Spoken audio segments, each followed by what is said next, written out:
kasih, izinkan saya untuk memaparkan hasil progres saya di studi perancangan tugas akhir ini. Baik, kita masuk ke judul. Judul saya itu adalah Pusat Manajemen WOS-E atau Sarana Reproduksi Limbah Anorganik sebagai Sarana Edukasi. Nah, untuk sarana reproduksi limbah anorganik ini punya artian bahwa suatu tempat yang bisa menghasilkan kembali sesuatu yang baru yang dihasilkan dari sampah yang tidak bisa diuraikan di dalam tanah. Nah, bangunan ini pun mempunyai permasalahan. Nah, permasalahan yang saya hadapi adalah yang pertama, terbatasnya lahan untuk penampungan sampah di TPA. Yang seperti kita ketahui bahwa untuk perancang TPA atau penampungan sampah adalah membutuhkan lahan yang sangat lebar dan besar. Untuk selanjutnya adalah Indonesia termasuk penyumbang sampah terbesar di dunia. Nah, untuk ini kita bisa dilihat di CNN Indonesia hasil penelitian dari Jambek tahun 2015 bahwa Indonesia menduduki peringkat kedua setelah Cina penyumbang sampah plastik terbesar di dunia. Selanjutnya adalah jumlah timbulan sampah yang semakin hari yang semakin meningkat. Dengan bertambahnya jumlah penduduk, maka timbulan sampah yang dihasilkan akan semakin meningkat. Dan permasalahan ketiga adalah tidak adanya sarana pengolahan sampah yang bisa mengedukasi masyarakat. Nah, untuk permasalahan ini adalah banyak pengolahan sampah di Indonesia yang masih berfokus pada fungsi utamanya untuk pengolahan sampah, tapi tidak memberikan edukasi kepada masyarakat, karena menjadi hal yang sia-sia jika pemerintah terus menggor-gorkan pengolahan sampah, tapi kita sendiri yang sebagai penimbul sampahnya tidak melakukan pengolahan sampah. Selanjutnya adalah masih menganggapnya sampah sebagai barang yang tidak berguna, yang jijik dan bau, bukan sebagai barang yang bermakna. Untuk selanjutnya, nah tujuan dari perancangan ini adalah untuk mengurangi pelebaran lahan untuk penimbunan sampah di TPA. Itu jelas tadi dari permasalahan yang awal. Terus yang selanjutnya adalah tujuan futuristik dari pengolahan ini adalah menurunkan peringkat Indonesia dari 2 bisa menjadi ke 5 atau mungkin bisa tidak masuk 10 besar dari peningkatan penyumbang sampah plastik terbanyak di dunia. Terus yang selanjutnya adalah menurunkan jumlah timbulan sampah dengan edukasi. Diharapkan bahwa semua masyarakat di Indonesia, khususnya umumnya di dunia, bisa mengurangi sampah baik organik ataupun anorganik. Terus selanjutnya adalah membuat sarana pengolahan sampah yang memberikan edukasi dan selain berfungsi untuk mengolah sampah bisa mengedukasi masyarakat juga. Terus tujuan selanjutnya adalah merubah paradigma lama, yaitu masih menganggapnya sampah sebagai barang yang jijik, bau dan tidak bermanfaat, menjadi paradigma baru, yaitu menganggap bahwa sampah itu barang yang sangat bermakna dan bisa ekonomis. Terus selanjutnya inilah penyumbangan sampah plastik di dunia, yaitu ada yang tadi saya sebutkan, Indonesia peringkat kedua dengan jumlah 187,2 ton setelah Cina, yaitu Cina 262,9. Disusul di peringkat ketiga adalah Filipina dengan 83,4 ton, terus Vietnam di peringkat keempat dengan 55,9 ton, dan Sri Lanka dengan 14,6 ton. Selanjutnya, komposisi sampah di Indonesia pada tahun 2018 itu adalah 8.190.664,74 ton per hari, diisi dengan 60% organik, 14% sampah plastik, dan 26% sampah kayu, metal, kaca, dan lainnya. Terus komposisi sampah di Bandung Raya. Nah, kita seperti kita ketahui bahwa di Indonesia, Jawa Barat adalah penimbunan sampah paling banyak di Indonesia. Nah, dengan jumlah dari Bandung Raya ini, pada tahun 2018 dari Menteri Lingkungan Hidup dicatat bahwa 4.020,56 ton per hari timbulan sampahnya, yang terdiri dari kayu itu 11% atau 453 ton per hari. Kedua itu kertas 10,43% atau 419,2 ton per hari.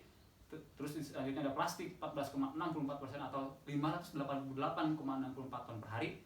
Ada logam 2,20% atau 88,43 ton per hari. Terus ada kain 2,15% atau 86,45 ton per hari. Ada karet 1,07% atau 43,13 ton per hari. Kaca ada 1,87% atau 75,15 ton per hari. Ini adalah proyeksi timbulan sampah yang saya coba hitung dengan mengacu pada Endri Damanhuri sebagai dosen Fakultas Teknik Lingkungan di ITB, bahwa dengan rumusnya yang ada tertera, bahwa nanti di 2018, 19, 20 itu akan menjadi peningkatan yang sangat signifikan. Di 2018 itu ada jumlah di Bandung Raya itu 4.020,56 ton per hari. Kita lihat di tahun 2020 sekarang akan 16,559 ton per hari. Dan di tahun 2027 kita lihat 2.374,726,30 ton per hari. Itu adalah proyeksi sampah di tahun yang akan datang dengan perbandingan jumlah penduduk sama persentasenya. Terus selanjutnya akibat dari sampah ada banyak akibat, itu ada bisa longsor, terus ada bisa banjir dan sebagainya.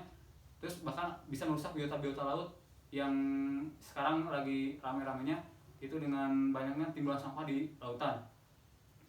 Terus selanjutnya ini adalah hasil survei yang saya lakukan bahwa 44,2% masyarakat di Kota Bandung Kabupaten Bandung masih menganggap bahwa sampah itu adalah barang yang tidak berguna dan menjijikan. Nah, ini adalah data proyek dari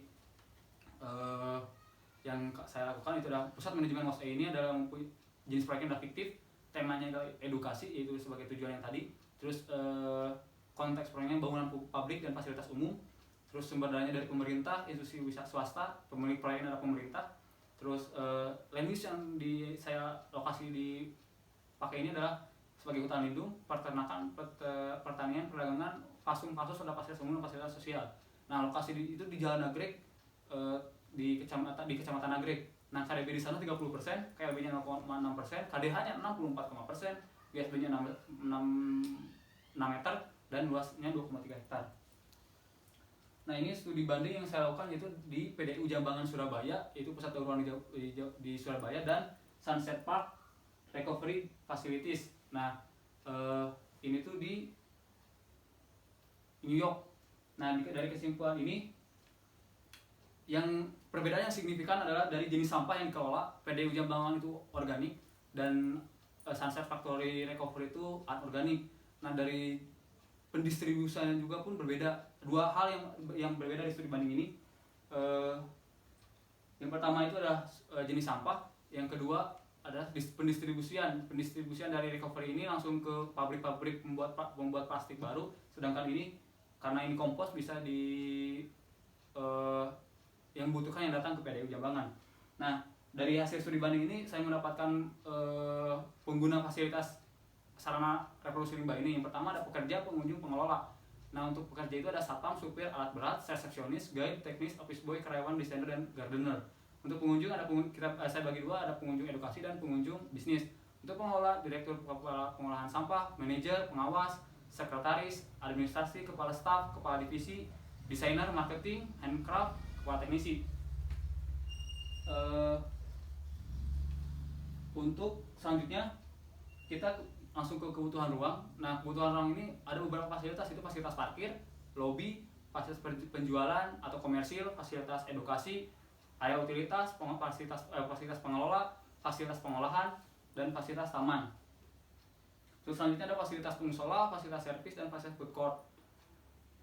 Nah, untuk kebutuhan fasilitas pengolahan itu dalam undang-undang disebutkan bahwa harus ada pengumpulan, pemilahan, dan pengolahan. Nah, untuk pengolahan yang ada pada perancangan ini adalah pengolahan anorganik. Itu yang pertama ada plastik. Yang dibutuhkan dari kebutuhan ruang plastik itu ada ruang penampungan, ruang pemilahan plastik, ruang peranjangan atau penggilingan plastik, ruang pencucian plastik, ruang pengeringan, ruang pelelehan, dan ruang pencetakan. Selanjutnya adalah bahan bekas yang akan diolah di tempat ini, yaitu ruang penampungan, ruang pencucian, pengeringan, dan pembuatan produk baru ban seperti meja dan kursi. Selanjutnya adalah kayu, ruang penampungan kayu, terus ruang pembersihan kayu, pemotongan, perangkaian, dan pengecatan. Terus selanjutnya ada kain. Nah, kain, ruang penampungan kain, ruang pembersihan kain, ruang pemotongan kain, dan penjahitan kain. Nah, penjahitan kain ini bisa menjadi tas atau misalkan produk-produk tekstil lainnya. Ada besi, itu sama penampungan, pembersihan, perangkaian, dan pengecatan. Ada kaleng, ember atau drum. Ada ruang penampungan, ruang pencucian, pengeringan, bahan pemilahan, pembuatan produk, dan pengecatan. Untuk kertas, ruang penampungan kertas, pemotongan, pengadukan, penyaringan, pengepresan, dan pengeringan. Untuk kardus tidak banyak seperti yang tadi, ada cuma penampungan kardus, pemotongan, dan pembuatan. Karena di sini ada desainer dan seniman yang bekerja di sini. Selanjutnya ada ruang penampungan botol, itu untuk pengolahan kaca. Kaca di sini adalah kaca botol yang bisa membuat jadi ornamen-ornamen interior, ruang pembersihan dan ruang perangkaian. Nah, inilah zonasi ruang. Fasilitas parkir yang tadi isinya ada bus, mobil, motor, truk, ekskavator, dozer, dan wheel loader. Ada area taman, bisa perkebunan, plaza, dan lain-lain. Terus ada area penerima. Area penerima itu ada ruang komersil juga. Terus area processing, edukasi, terus area pengolahan yang tadi telah sebutkan, terus ada area pengelola, terus area utilitas dan area servis. Nah, untuk zonasinya ini yang paling depan tuh fasilitas parkir, ada area taman di seterusnya, ada area penerima. Di samping kanannya ada komersil, pre-processing, area edukasi, pengolahan, servis, pengelola, dan utilitas. Nah, ini tema yang saya ambil edukasi. Dari interpretasi tema edukasi, perancangan bangunan yang memiliki tema edukasi adalah bangunan yang bisa menerima, mempengaruhi banyak orang, terus mengajak banyak orang dan sangat menarik. Nah, dari edukasi ini ada 3 kriteria yang telah disebutkan oleh seorang peneliti, bahwa harus efisien, efektif, cepat, sederhana, tegas, mewadahi, dan harmonis dan kenyamanan. Nah, untuk studi banding yang dilakukan untuk tema sejenis itu adalah studi banding yang dilakukan sama Angklung Ujo dan School in the Sky. Nah, ini menggunakan tema edukasi. Dari kesimpulan yang studi banding edukasi ini, yang pertama harus mewadahi fasilitas edukasi dan yang sirkulasinya yang efektif dan efisien, yang tadi kriteria yang saya telah sebutkan.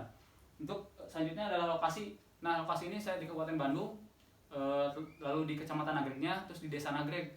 Nah, kriteria lokasi saya itu lokasi tempat harus ada beberapa peraturan yang mengatur tentang pengolahan sampah tentang lokasi, yaitu lokasi yang pertama, lokasi tempat pengolahan sampah dapat di dalam kota ataupun di TPA. Nah, selanjutnya setiap sisi lahan terdapat sabuk hijau atau zona penyangga. Terus yang selanjutnya drainase yang sangat memadai. Terus lahan termasuk zona budidaya terbatas, yaitu 1,16 km dari TPA. Nah, yang selanjutnya adalah lokasi site terletak di akhir. Ini adalah karakteristik lokasi. Lokasi ini terletak di akhir dari jalur Lingkar Nagrek. Terus pencapaian lokasinya cukup mudah. Terus daya tariknya kawasan sebagai daerah dengan view perbukitan yang di bagian utara dan selatan yang cukup cantik. Terus terletak pada radius 1,2 km atau zona budidaya dari TPA Legok Nangka. Terus batas utaranya pemukiman, selatannya itu adalah lahan kosong dan perkebunan. Di batas timurnya adalah jalan utama, itu Jalan Lingkar Nagrek, dan sebelah baratnya itu adalah pemukiman. Terus ini adalah lingkungan sekitarnya, ada SMP, ada sekolah, ada stasiun kereta, ada fasilitas umum lainnya, ada listrik, puskesmas, apotek, pemukiman, dan yang tentunya ada area TPA Legok Nangka. Untuk analisis saat ini, kesimpulan dari analisis slide ini adalah yang pertama, bahwa fasilitas pengolahan sampah ini atau sampah atau sarana reproduksi limbah ini bisa ditetapkan di TPA, namun di zona budidaya, yaitu 1,8 km jarak dari tepi site TPA ke site yang kita gunakan. Lalu kesimpulan yang kedua adalah site ini tuh harus bisa, aksesibilitasnya harus cukup mudah dengan akses truk yang akan datang pada pengolahan sampah ini. Ini adalah situasi lokasinya yang terletak di ujung Jalan Lingkar Nagrek. Terus ini adalah peta lokasi 1:1000-nya. Nah, ini adalah gubahan skematiknya dengan rencana tapaknya. Terus ini adalah konsep gubahan massa, yang dimana dari hasil aditif dari persegi dan persegi panjang yang membawa bentuk yang sederhana, yang dimana edukasi itu harus bentuk yang sederhana. Lalu dengan kemiringan ini, elemen persegi dan persegi panjang ini sehingga supaya berkesan menerima, karena harus menerima dari fasilitas edukasi ini, harus menerima dan bisa mempengaruhi orang lain, maka dibutuhkan gubahan massa yang seperti ini. Nah, ini adalah rencana tapak. Nah, tapak hijau ini sudah diatur dalam undang-undang. Ada pohon nyamplung, ada pohon Kesambi, terus ada Tanjung, dan masih banyak lainnya yang sebagai buffer atau zona penyangga untuk menahan bau dari tempat pengolahan sampah ke warga sekitar. Mungkin ini yang bisa saya sampaikan. Terima kasih atas perhatiannya. Salam lestari. Saya Ihsan Suri. Assalamualaikum warahmatullahi wabarakatuh.